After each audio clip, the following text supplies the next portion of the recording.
being an informant implies some formal connection and ongoing relationship with the FBI. And if it's a hoax, why was Donald Trump an informant to a hoax? Well, they tried to defend him being in the Epstein files by saying he's an FBI informant, and now House Speaker Mike Johnson is walking it back. Why isn't everyone talking about this? My name is Brittany Page. I host the Page Perspective right here on YouTube, but today I am Jesse's guest host because if you were with me on Friday, you know that he has COVID. He's still sick. He's still struggling. He's doing okay. He is reading your messages, so keep commenting, keep sending him well wishes, and hopefully he will be back with you very soon. But today, I am here because we have so much to get to. We have so much to get you through today. I cannot believe all the news that happened just even over the weekend. So let's kind of go through what has been happening with the Epstein files just really briefly, and then we'll get into this wild claim that Donald Trump was an FBI informant on Jeffrey Epstein. Can you believe it? So Donald Trump, of course, ran on this platform of exposing the cabal of left-wing child sex traffickers, right? Politicians, people that were on the left. These were people, billionaires, anyone that was on the left that he wanted to demonize. And he really leaned into the QAnon conspiracy theories about this at every chance he could. Then he took office. He completely reversed course. He gave Jeffrey Epstein's co-conspirator Ghislaine Maxwell a move to a cushy prison, a lower minimum security prison. The Wall Street Journal recently reported that Donald Trump was informed that his name is in the Epstein files, and ever since, everyone in the administration, including Donald Trump, has been working overtime to downplay his involvement. We have had the House Oversight Committee releasing tens of thousands of pages of documents, but many of them are ones that were already in the public or they're duplicates. And so we went from this, we're gonna release the files are on my desk, to now the Epstein files are a Democrat hoax. That's kind of been the trajectory quickly in 60 seconds. So then we had this weekend House Speaker Mike Johnson make a claim, this happened on Friday actually, about Donald Trump being an FBI informant who helped to take down Epstein. But Trump called it a hoax yesterday. What Trump is referring to is the hoax that the Democrats are using to try to attack him. He has never said or suggested or implied. I've talked to him about this many times. It comes He is across as horrified. calling the whole thing a hoax. It's been misrepresented. He's not saying that what Epstein did is a hoax. It's a terrible, unspeakable evil. He believes that himself. When he first heard the rumor, he kicked him out of Mar-a-Lago. He was an FBI informant to try to take this stuff down. The president knows and has great sympathy for the women who have suffered these unspeakable harms. It's detestable to him. He and I have spoken about this as recently as 24 hours ago.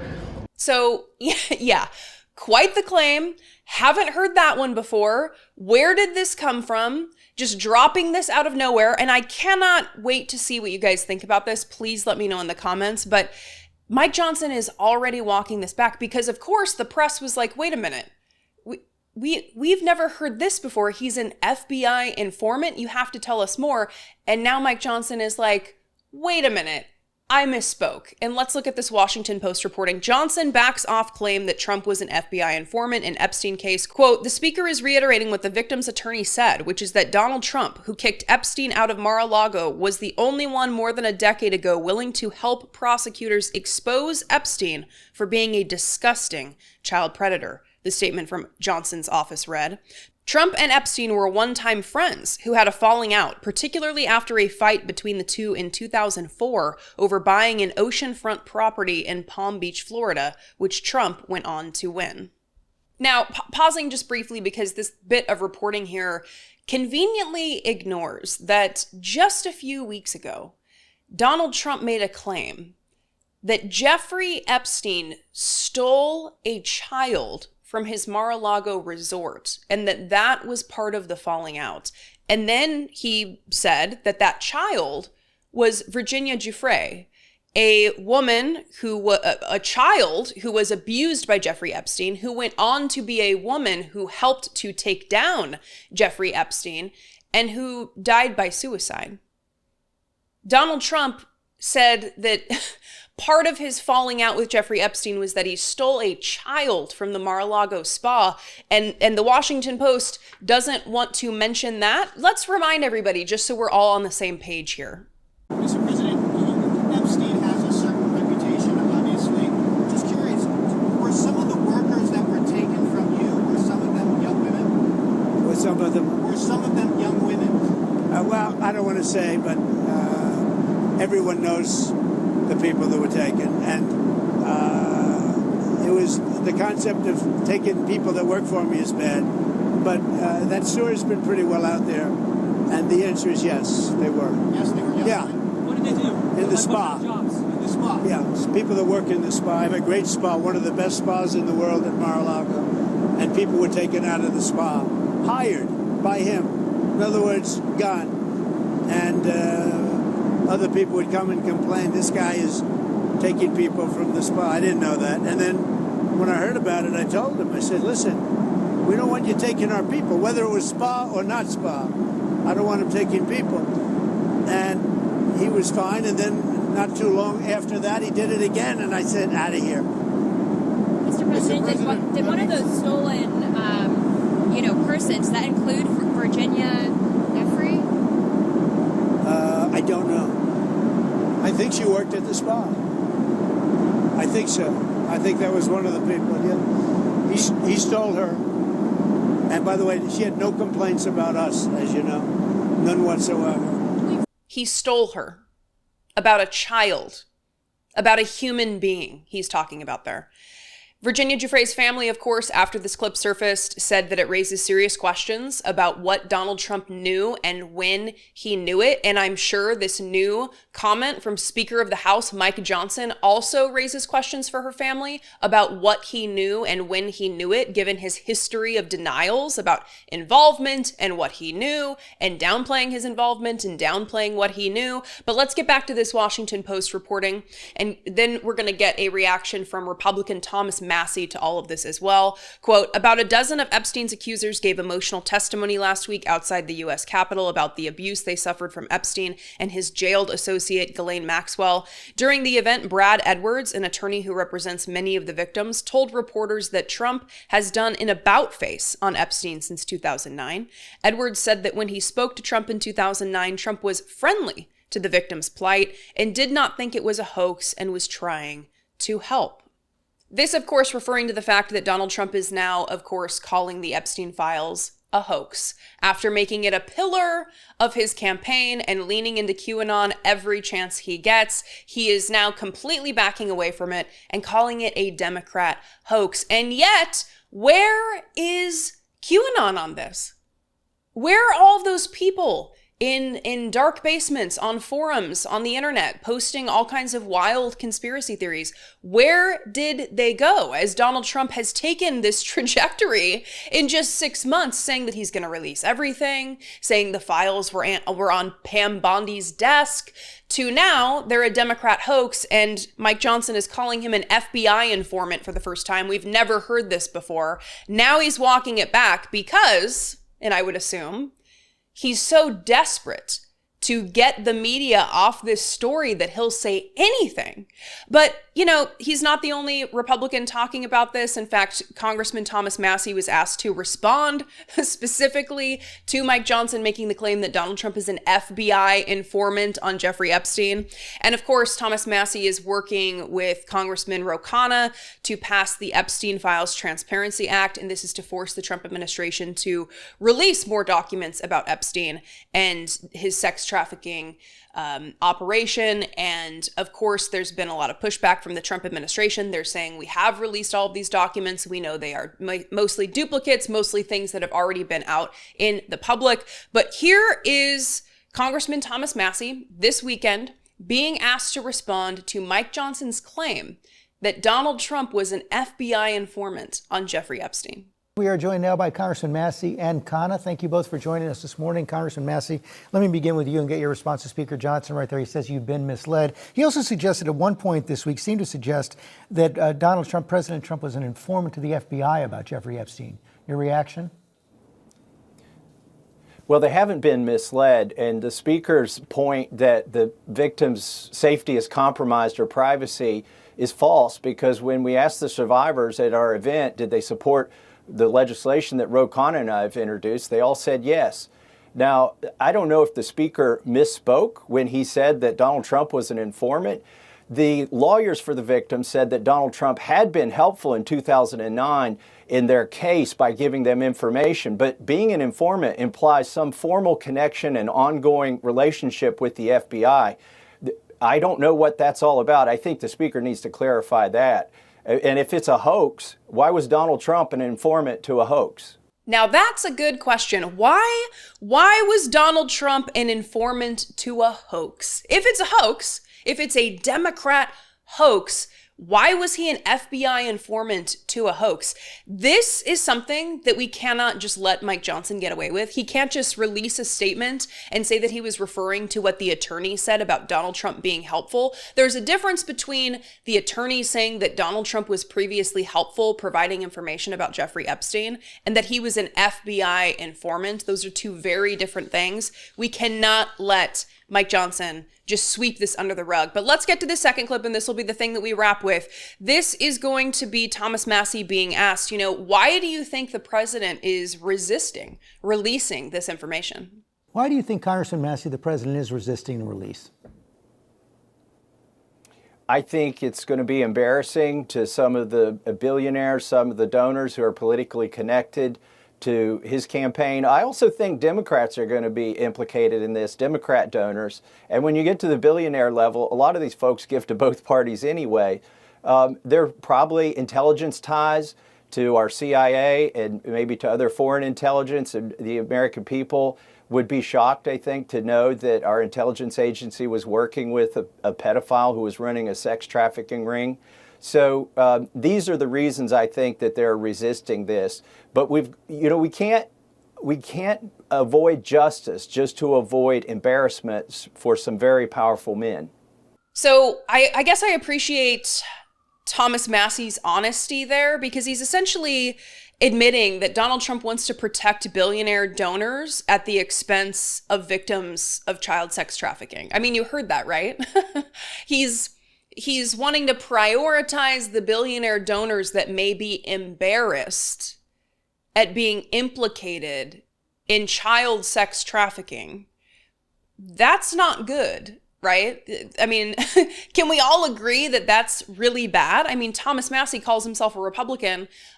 In this Republican Party, Donald Trump is the leader, and he's admitting that Donald Trump wants to protect billionaire donors at the expense of victims who want to expose the people that were complicit in their abuse. It's disgusting in numerous ways. And again, this is a story that we cannot let go of. So I would ask you to please share this video with someone that you think needs to hear the message. When you say that, darling, that's fake news. Well, why would I don't the go to Department war. of Defense? Listen, be quiet. Listen. You don't listen. Donald Trump declared war on an American city, and if you look at the mainstream media, it's just another day of the Trump administration. But not here on this channel. No, this is dangerous. We're going to get into it. We're going to talk about it. My name is Brittany Page. I host The Page Perspective right here on YouTube. I'm filling in for Jesse today. I'm his guest host for today because he is still sick with COVID. I know many of you are worried about him. You've been sending well wishes. He's reading all of those. Please keep them coming. He's doing okay. He's getting better, and hopefully he will be back with you very soon. Again, thank you for your well wishes. Now, before we get into Donald Trump's unhinged post declaring war again on an American city, and it could not be more clear that that's exactly what he's doing despite the many denials. His aggressive pushback against a reporter is another aspect to this. He was asked about it over the weekend, and it was extremely aggressive. We're going to talk about that too. But we need to address his move, first of all, changing the name of the Department of Defense to the Department of War. Now, let's look at this video of Secretary of Defense Pete Hegseth, where he put it on his Twitter. He put this video on his Twitter where he's already changed his name from the Secretary of Defense to @SecWar. He is so excited about this change. And then he put out this video.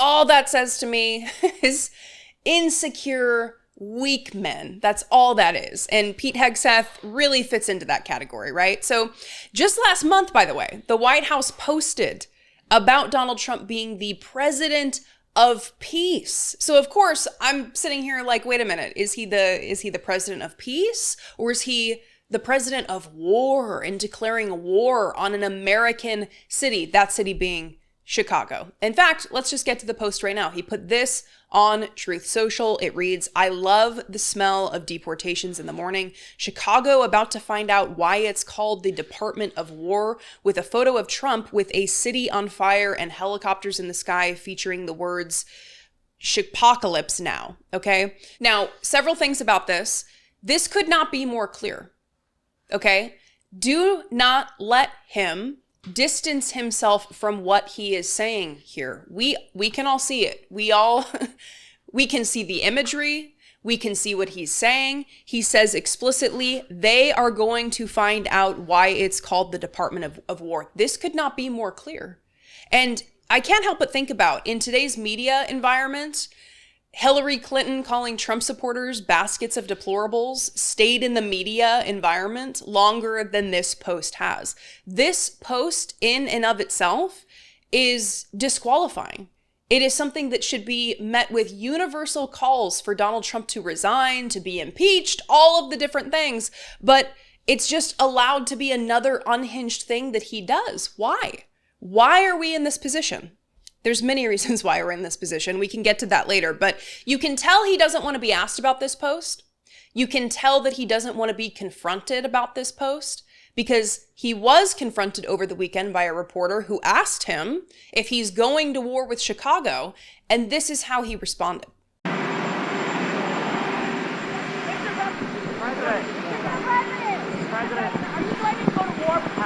Mr. President, are you declaring war on Chicago? Mr. President, are you threatening to go to war with Chicago? That's fake news. When you say that, darling, that's fake news. Well, why would I don't go to war. Listen, be quiet. Listen.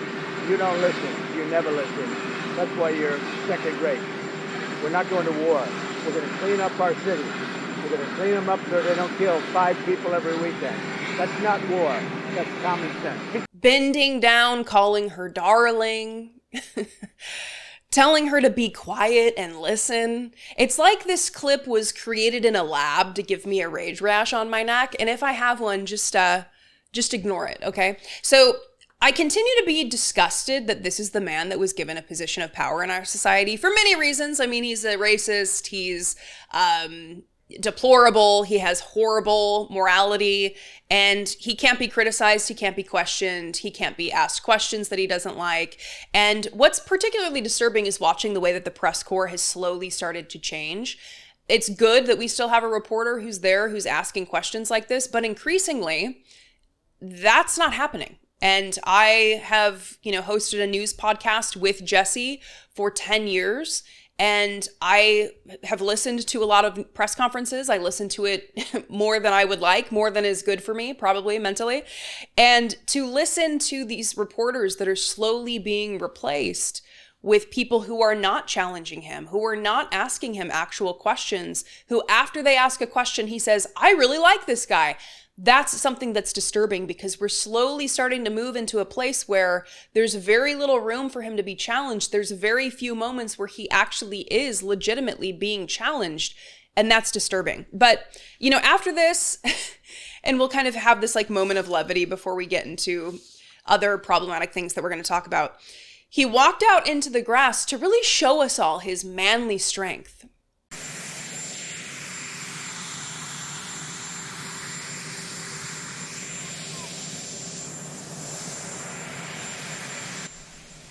I mean, look at that walk. That is not the walk of a healthy person, a capable person, a confident person, just a constant embarrassment with this man. But, thousands marched in Chicago and in DC over the weekend to protest Donald Trump's authoritarianism. It was really inspiring to see. People who got in the streets know that they have a role to play here in protecting their community members from the harm that Donald Trump promises is to come when he threatens and declares war on an American city.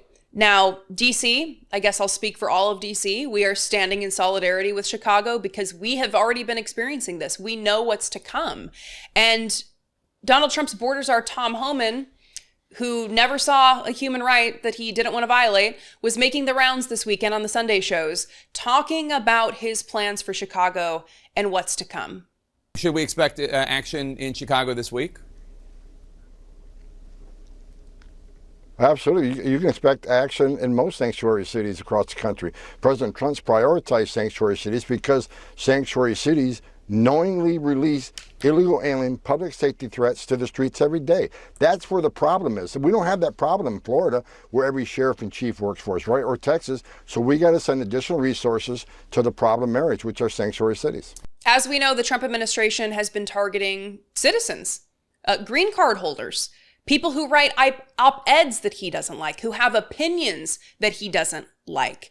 He's arresting people who are showing up to their court hearings, who are doing things the right way, the way that they claim that they want things done, and arresting them, throwing them into inhumane conditions, being arrested by people with masks on, being kidnapped and taken somewhere, put somewhere with zero sanitary conditions, zero due process rights. It's disgusting. None of this is about safety. We should know that by now. This is about carrying out the wishes of the white power activists that are in charge in the Donald Trump administration. If this administration actually cared about safety, he wouldn't be devastating our social safety net. The things that actually protect people, the things that actually give people an opportunity to live a happy, healthy, productive, fulfilling life. But that's exactly what he's doing. This is about terror. This is not about safety. Please protect your community. Use your privilege, if you have it, to film ICE, document their human rights abuses, document their lawlessness, get information about the people that they're attempting to kidnap so that that person's family can find them. It's really important that we step up to protect our community, and we are really, really sending our best to Chicago. If you live in Chicago, please comment below. Tell us what you're experiencing. Tell us what you're seeing on the ground. Tell us what you saw at the protests. And again, people here in DC, people across the country, people in the comments are going to send you solidarity. We're standing with you, Chicago. It's terrible that this is happening. Please call and leave a fewer than 3-minute voicemail to let Jesse know what you think about this story, 714-576-4054, or you can send an email to daily@dollemore.com. You can also comment below and just tell him, what a stellar job I'm doing, how good I am at this. Also, please subscribe to my channel. I host the Page Perspective right here on YouTube, and I would really love to have you join me there. The Florida Department of Health, in partnership with the governor, is going to be working to end all vaccine mandates in Florida law. All of them. All of them. Florida recently announced that it is pro-spreading of infectious diseases, especially, apparently, for school children. My name is Brittany Page, and I host the Page Perspective right here on YouTube. I'm Jesse's guest host for today because, unfortunately, he has COVID. He's starting to feel better. Hopefully, he will be back very soon, but please leave him some well wishes in the comments. I know he would really appreciate that. And while you're here, subscribe to my channel, which we will link in the description below. Now, with Ron DeSantis at his side, the Florida Surgeon General, Dr. Joseph Ladapow, announced that the state was going to end vaccine mandates. He made some radical comments when he made this announcement. We're going to get to that in a moment, but he was present for an interview with Jake Tapper on CNN this weekend. And we learned that they didn't even study what the possible outcome of this decision would be. They didn't look at projections of how this would impact infectious disease, how this would impact school children, how this would impact people's lives in Florida. They didn't look at any of that. This is a vibes only decision that they made. And we need to, before we get to this interview, kind of set the stage for what's happening in our country. What is the backdrop here with this decision? And that is that measles was considered eliminated from the United States since the year 2000.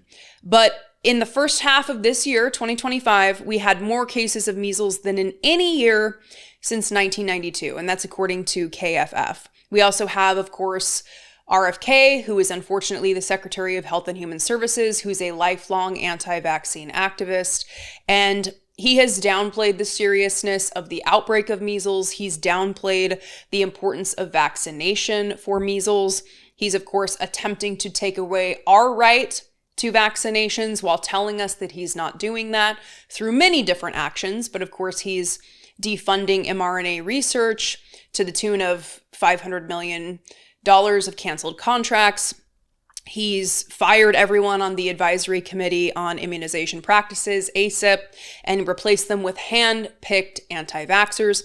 So what's happening right now with public health is very concerning, especially when we have a Republican Party that is apparently making it a pillar of their political policies to be anti-science, to be anti-vaccine, and to end life-saving treatments, end life-saving vaccine mandates. So let's take a look at this announcement, the Florida announcement from Florida Surgeon General Dr. Joseph Ladapow when he announced what the changes were going to be for vaccines in the state of Florida. What I'm most excited about is an announcement that we're going to make, that we're making now, which is that the Florida Department of Health, in partnership with the governor, is going to be working to end all vaccine mandates in Florida law. All of them. All of them. All of them. Every last one of them. Yeah.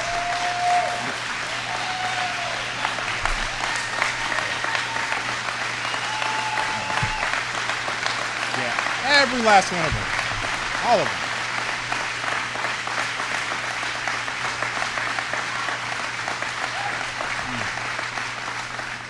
Every last one of them. Every last one of them is wrong and drips with disdain and slavery. Okay? Who am I as a government or anyone else, or who am I as a man standing here now to tell you what you should put in your body? Who am I to tell you what your child should put in your body? So who are you to tell us? Well, you're a doctor, bro. So you should tell us what is right and wrong. You have the education. You have the expertise. You have everything that, all the tools that we don't have as the general public who aren't doctors. You should be the one educating the public about what they need instead of appeasing what a minority group of people that are anti-vaccine want to hear. That's all this announcement is. And it's dangerous and it's unfortunate. I mean, this just goes to show you that you can't necessarily trust someone who has doctor before their name. It doesn't necessarily mean that they are going to be following their education, following their expertise. I mean, how many doctors do we have at this point that are charlatans, that are grifters out there? You have Dr. Drew Pinsky, who I once used to admire, who is now anti-vaccine, now full on in the Maha movement with RFK. You have Dr. Oz, who has joined this as well, although signs were there really early on. I mean, I can't think of all of them right now. You let me know which doctor comes to mind when you think of grifters and charlatans that are in the public sphere of doctors. And it's unfortunate because it contributes to this struggle that some people have to trust expertise. And we need to rely on experts. So when you have an expert like this, who's a doctor, who is calling vaccine mandates slavery, instead of life-saving and necessary and educating the public, it's really disturbing because it's going to cause a lot of harm. Now, I know that you know, because you're here, you're a viewer of Jesse, that he has a lot of criticism for Jake Tapper. I do as well, especially with his, book about Joe Biden's cognition and his focus on Joe Biden's cognition, as though we aren't currently facing the very real threat of fascism. We need to be focused on that. But he hosted Dr. Joseph Ladapow for an interview this weekend, and he asked him specific questions about this. And for all of the criticism I have of Jake Tapper, I really appreciate the questions that he asked of this Florida Surgeon General. So let's get to the first clip here. The question being, did they do any projections? Did they look at what the consequences of this decision would be? I'm looking at this report from your department from April showing that more people in Florida are seeking religious exemptions for vaccines. And at the same time, Florida is seeing rising cases of hepatitis A and whooping cough and chickenpox. This is in your own report, your own department's report. Before you made this decision to try to lift vaccine mandates for Florida, which include obviously public schools, did your department do any data analysis? Did you do any data projection of how many new cases of these diseases there will be in Florida once you remove vaccine mandates? Absolutely. So absolutely not, because it's not a, you mentioned whooping cough there. So there's this conflation of the science and sort of what is the right and wrong thing to do. So scientifically, you mentioned whooping cough. So that's an example. This is part of the issue with informed consent. That's an example of a vaccine that is ineffective. The data show that it's ineffective at preventing transmission. So sort of mandates with that really don't have anything to do with the notion of transmission. And then in terms of, like analysis, well, ultimately, this is an issue very clearly of parents' rights. So do I need to analyze whether it's appropriate for parents to be able to decide what goes into their children's bodies? I don't need to do an analysis on that. Now, is it just me or does he seem nervous? I don't know. There's something about his presentation that makes me think he's struggling with what he's saying and what he's publicly promoting. Now, I don't know a lot about him. I did see this in the New York Times that, quote, Dr. Ladapow has faced repeated criticism from others in his field for his stances on public health. He allowed parents to choose whether to send unvaccinated children to school during a measles outbreak in Western Florida in 2024, rejecting long-standing evidence-based public health guidelines. The misinformation he spread about COVID vaccines prompted a public rebuke from the CDC in 2023. So his record isn't great. He seems to be deep into the science denial, into anti-vaccine activism. But at the same time, I don't know, there's something that strikes me about him feeling, I don't know, he just comes off a certain way that he doesn't seem to totally feel comfortable with what he's saying. Maybe I'm reading too much into it. Also, maybe it's that he grabs his water bottle and takes a drink, and it just reminds me of like Marco Rubio during his State of the Union response. And there's something about like grabbing a water bottle while you're in the middle of talking that is like, I need some sort of comfort right now. I need to do something with the nervous energy that I feel. Let me know what you think about in the comments. But I also appreciate this next clip with Jake Tapper and Dr. Ladapow, where it's really, it ends with a mic drop, so I'm not going to say too much about it, but it starts with this just disbelief of how could they make such a massive decision and not think about the impact of that decision, not actually run the numbers, not do any projections, not try to figure out, is this going to kill people, for example? So you're trying to lift the vaccine mandate in Florida, and your department and you did not even do a projection as to how this could impact public health. So you have not prepared hospitals in the Florida counties most at risk with the best treatments for any outbreaks of measles, mumps, rubella, whooping cough, polio, and you have not looked into how many kids might now get these preventable diseases? That's what you're saying? No, that's what you said. What I'm saying is that it's an issue of right and wrong in terms of whether parents should be able to have ultimate authority over what happens to their kids' bodies. And in terms of outbreaks, we do have outbreaks in Florida, just like every state, and we manage those. So there are no new special procedures that need to be made. Right, but you're talking about doing something that no other state has done. We manage them just as always. But you're talking about doing something that no other state in the United States has done and removing the vaccine mandate for public schools. You're making a decision that no other Surgeon General in the United States has done. It goes against what's recommended by every top medical organization, including the AMA, the American Academy of Pediatrics, the Boston Center on Emerging Infectious Diseases. It goes against what parents in Florida want. 82% of parents in Florida schools said public schools should require vaccines for measles and polio with health and religious exemptions. It goes against what Senator Rick Scott, a Republican from Florida, wants. He thinks sticking with a religious exemption is fine. It goes against the Florida Medical Association, which in the past has backed Governor DeSantis. So all of these people are wrong, and you are right. And that's a good point to end with, I think, in that clip, because when it comes to a lot of this anti-vaccine rhetoric and activism, you often hear from people like RFK that there are people who are quote unquote anti-establishment, they're going against the grain. And sometimes people will say, well, look at this study, and they kind of handpicked one or two studies here or one or two articles that back up what they say. But really what it comes down to is scientific consensus.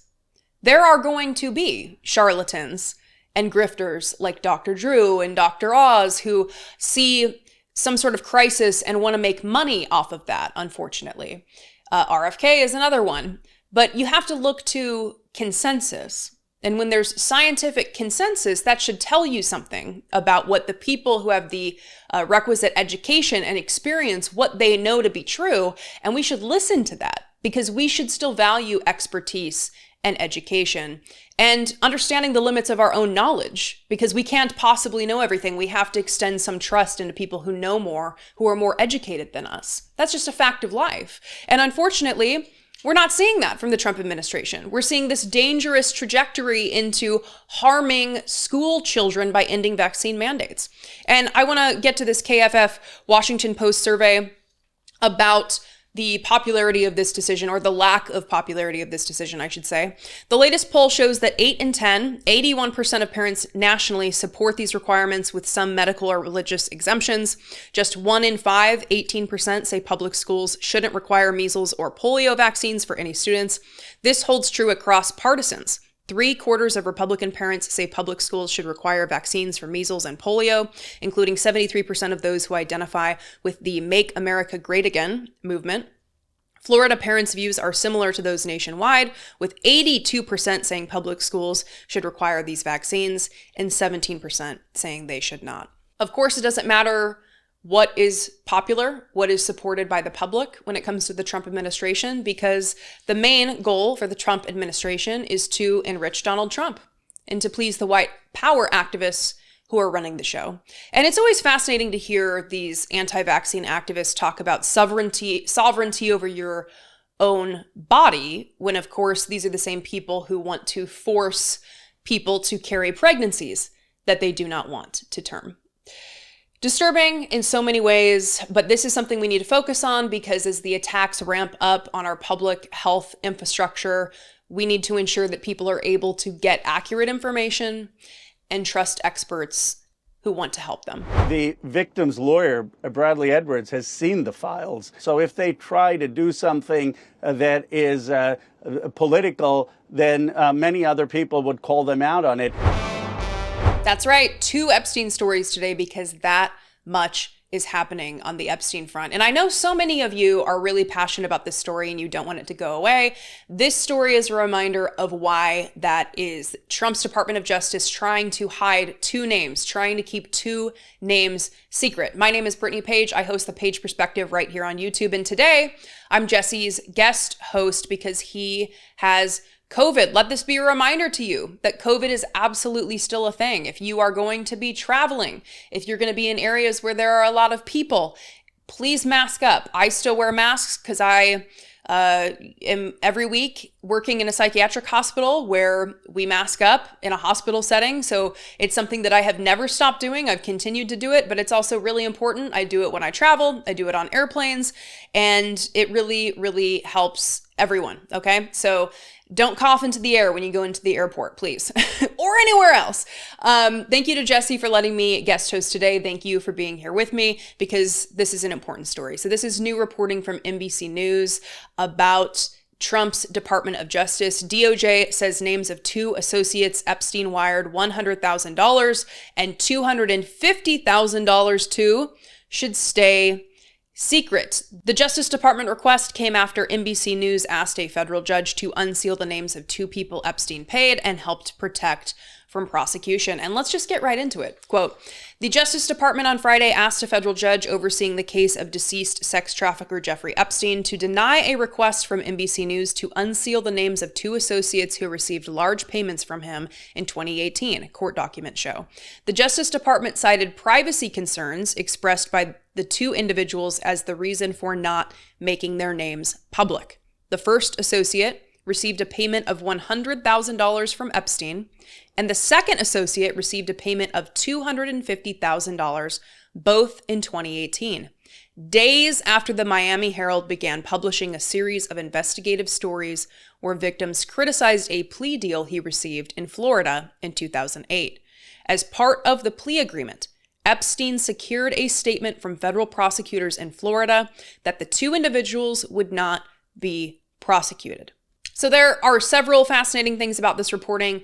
One, that payments were made after the Miami Herald reporting that exposed Epstein began being published. That reporting by Julie K. Brown, fantastic reporter, specifically 2 days after the Miami Herald reported on his non-prosecution agreement. Back to the reporting here, quote, prosecutors wrote that on November 30th, 2018, Epstein, quote, wired $100,000 from a trust account he controlled to an individual named as Redacted, a potential co-conspirator, and for whom Epstein obtained protection in the NPA, the non-prosecution agreement.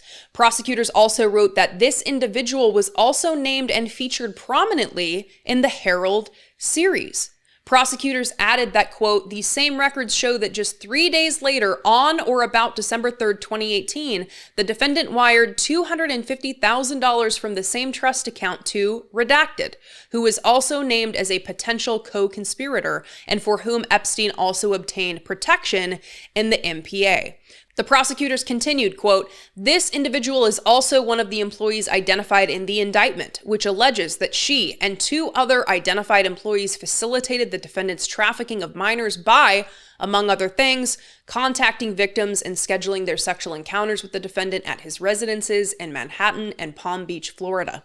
Prosecutors said in the filings that Epstein's payments may be evidence of efforts to influence witnesses.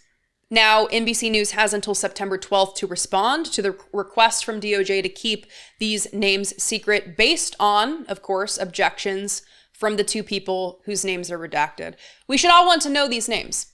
Democrats, Republicans, it doesn't matter. I hear sometimes from people who say, well, what if Democrats are in the files? You want to hide their names? No. Why? What? Why would I want to hide anyone's name who is involved in a child sex trafficking ring? Why would I want to protect anyone involved in that? Well, Bill Clinton's going to be in there. Okay, yeah. What am I, some Bill Clinton defender? Are you joking?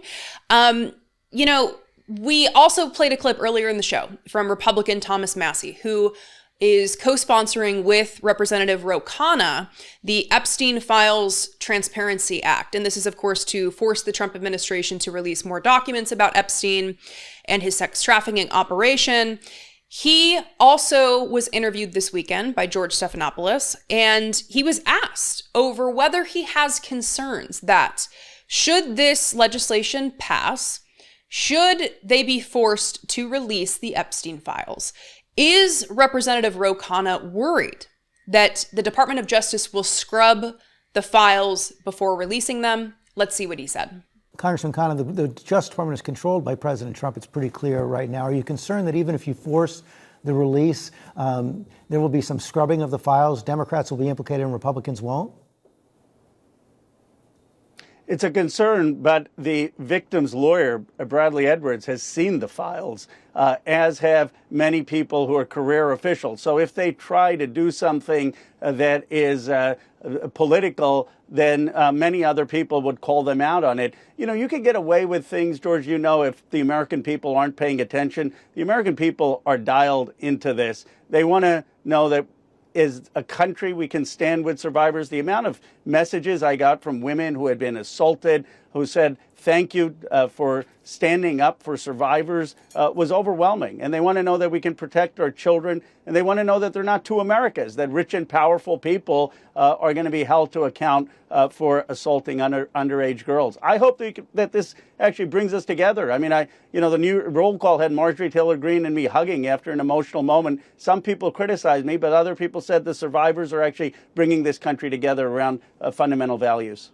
So let me just say, and it's not the point, but I disagree with Ro Khanna on Marjorie Taylor Greene, that Marjorie Taylor Greene is correct about calling what's happening in Gaza a genocide, that she is correct about pushing to release the Epstein files and for there to be transparency here, and that she is supporting victims of the Epstein sex trafficking ring.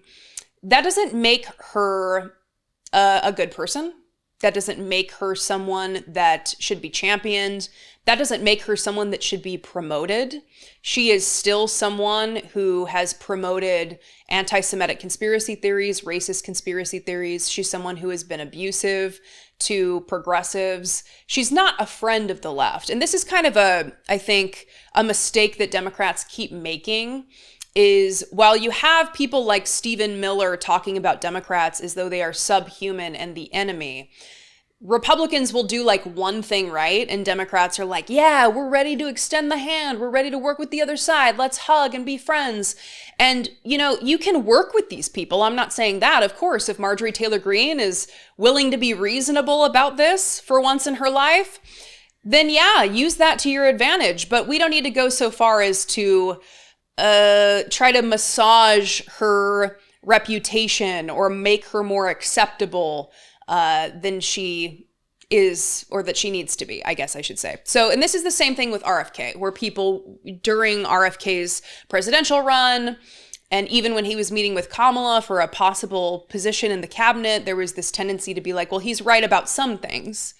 He has good advice about how we need to eat healthier. Yeah, so do like first graders, okay? It doesn't mean that he has a stranglehold on logic or an understanding of scientific evidence or training to be the Secretary of Health and Human Services, okay? But this is a fear, okay? The main point being, will the Department of Justice scrub the files before release to protect Donald Trump or anyone else that they, like Thomas Massie said earlier, about the billionaire donors to Republicans? Will they scrub names? This is a concern. Ro Khanna doesn't seem concerned about it because he says the Epstein victims' attorneys have seen the files. They know what's in there. They'll know if it has been scrubbed. But it's still concerning. What are they hiding? We still have so many unanswered questions. I would love to know what you think in the comments. This is just what authoritarian governments do. They have a lot of information, they look hard enough, and everyone has either done something wrong, or even if they haven't, you can cause them a lot of trouble by just saying they have. 3 weeks until the next government shutdown, and the moderates are finally coming out and saying, hey, Democrats, shut down the government. Do not let Donald Trump's authoritarian takeover continue. My name is Brittany Page. I host the Page Perspective on YouTube, but today I am your guest host while Jesse has COVID. Please send him well wishes. He's doing okay. We hope that he comes back very soon. In the meantime, I am honored to be here. I'm so happy to be here. And I'm happy because you are watching this and you care about the important issues. And we're still in this fight against Donald Trump. And we need to be pressuring our elected officials to do the same. Now, much of the focus has been and should be on Donald Trump's autocratic takeover. Less attention, I think, has been paid to what Democrats are doing to fight back. Democrats, of course, have been fighting back, have pushed back. We've seen in Texas, they fled the state to fight gerrymandering. In Missouri, they're holding sit-ins to fight gerrymandering. I think much of the focus when it comes to Democrats fighting back against the Trump administration is not focused on leadership, though. Chuck Schumer, Hakeem Jeffries. And that is because they tend to be figures that are focus grouping their responses to death. They want to check in with focus groups before they decide how they're going to proceed. We had, Chuck Schumer joining some of the protests saying, fight, fight, fight. But where has he been? I have long said that I wish the Democratic leadership, Chuck Schumer, Hakeem Jeffries, would be holding daily press conferences to highlight all of the fascistic goals of Donald Trump and all of his lawlessness, because it's difficult for people to keep track. I mean, you're watching this, you care about what's happening in the world. It may be difficult for you even to keep up with everything that happens each day in this administration. It's stressful. There's so much. It's intentional. That's why he keeps doing so much, so people have a hard time following it. But now we're starting to see moderates come out and say, hey, Democratic leadership, you need to do more. And we have a role here to play too. I want you to, either now or at the end of this video, when we have the full understanding of what's going on here, to contact your elected officials and tell them to support a government shutdown. We cannot let this continue. Who's the moderate now who's coming out? It's Ezra Klein. Ezra Klein wrote a new op-ed encouraging Democrats to act in the face of this looming government shutdown. And he wrote this op-ed, "Stop acting like this is normal." Now, the last time we faced a government shutdown was in March. And Senate Minority Leader Chuck Schumer said that the chaos of a shutdown would essentially be bad optics for Democrats, and that Trump was losing in the courts, and that we had these other ways to kind of stop him or slow him down, and essentially that we needed to wait it out. And he gathered enough Democrats to vote and avert the shutdown past the budget. Now, other progressives are supporting a government shutdown, just like we did last time, by the way. The difference now is moderates like Ezra Klein are coming forward and saying, this is the logical next step, even if they didn't support that before. So let's get into this. If you're unsure of where you stand on the government shutdown because you see both sides, let's just hear from moderate Ezra Klein and see where you are at the end of this video. Quote, "I want to be very clear about what I'm saying here. Donald Trump is corrupting the government. He is using it to hound his enemies, to line his pockets, and to entrench his own power.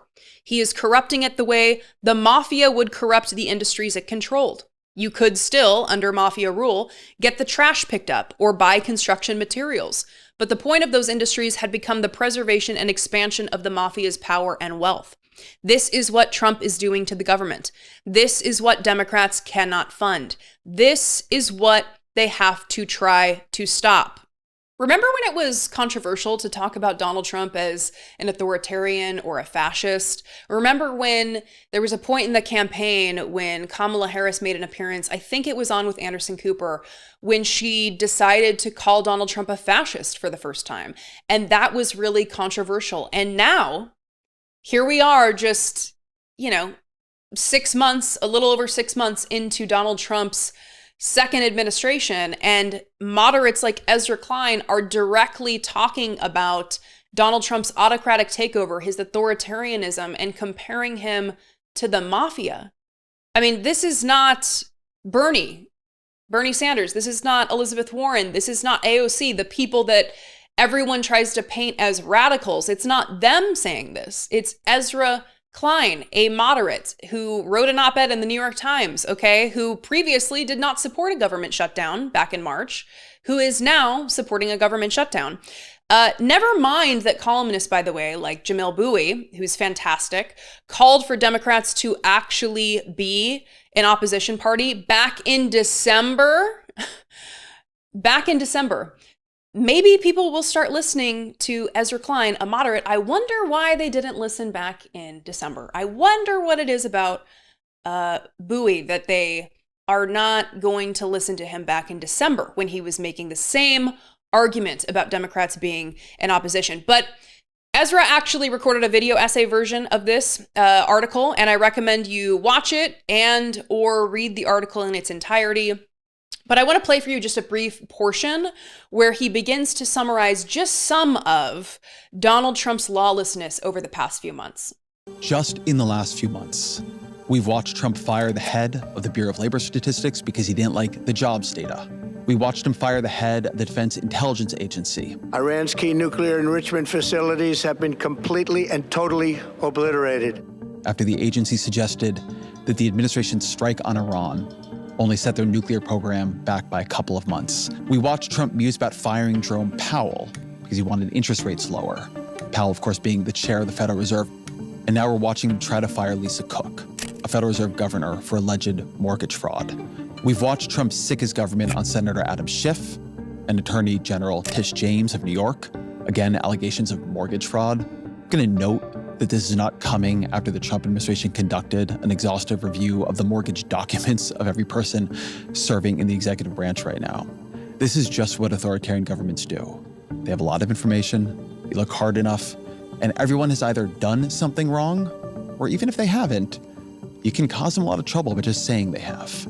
And honestly, it goes on for maybe 3 more minutes, just listing the things that Donald Trump has done, making the case for this direct call about authoritarianism. And I've long said that Democratic leadership should be holding daily press conferences.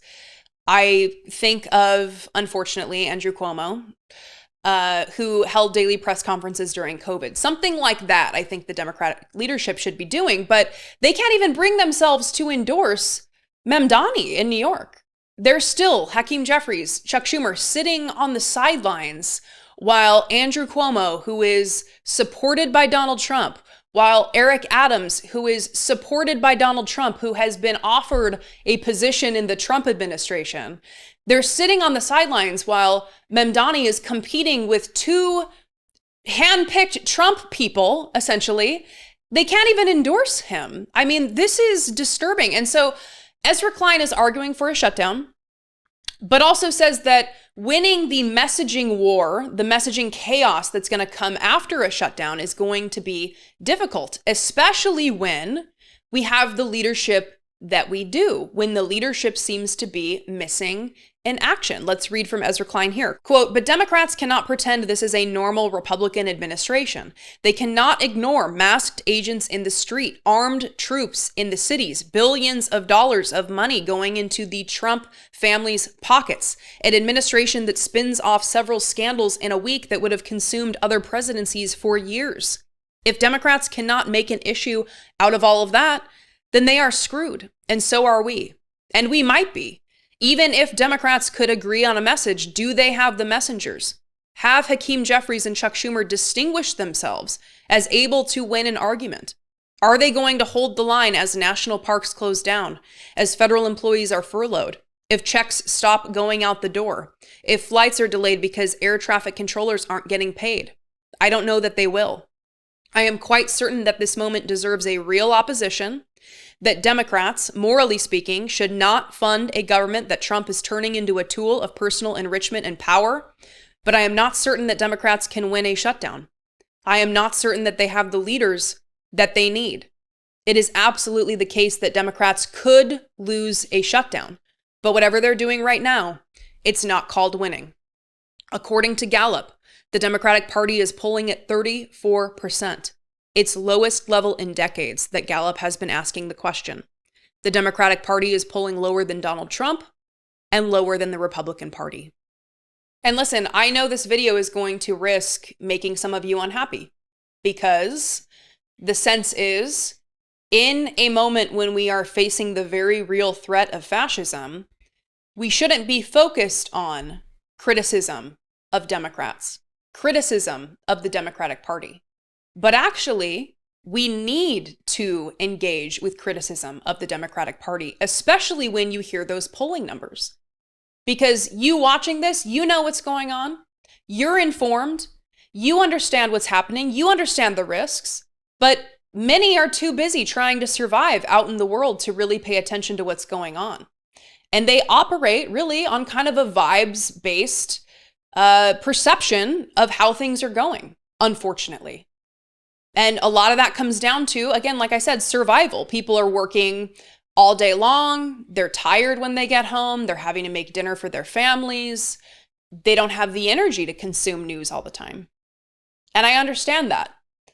So those are the people that we need to grab their attention, that Democratic leadership needs to be able to grab their attention and to inform them of what's actually going on. Think about it. Is Democratic leadership doing that? If those poll numbers are any indication, the answer is no. So I think leadership has not been doing enough. I think Chuck Schumer and Hakeem Jeffries need to get out of the way, make room for people who actually will be the opposition. I'd love to hear from you. Who do you think is doing a good job of being in opposition? Who do you think is doing a good job of communicating to the public what dangers we're facing when it comes to Donald Trump and his administration? And what is the plan? Help Democrats along here if you believe that we should not be funding the government. We should not be funding the authoritarian Trump regime. Then call your elected officials and tell them how you want them to vote. Tell them what they need to know about the government shutdown, because you do have a role to play here. Also, call us. Let us know what you think. 714-576-4054 or send an email to daily@dollemore.com. You can support our work here by going to patreon.com/IDoubtItPodcast or become a channel member for as little as $1.99 a month by clicking the join button below. You can also just subscribe. Subscribing is free and it is really important to help feed the algorithm. I appreciate you joining me today. I appreciate you supporting Jesse's channel while he is sick. You know, when you do this work, there's no paid sick leave. So in a way, by you watching this, by you sharing this, by you subscribing, all of those things are basically paid sick leave. All right, that is going to be me signing off for the day. I appreciate you being here. Thank you so much. Please subscribe to my channel, search my name, or click the link in the description below. Be genuine and take care of one another.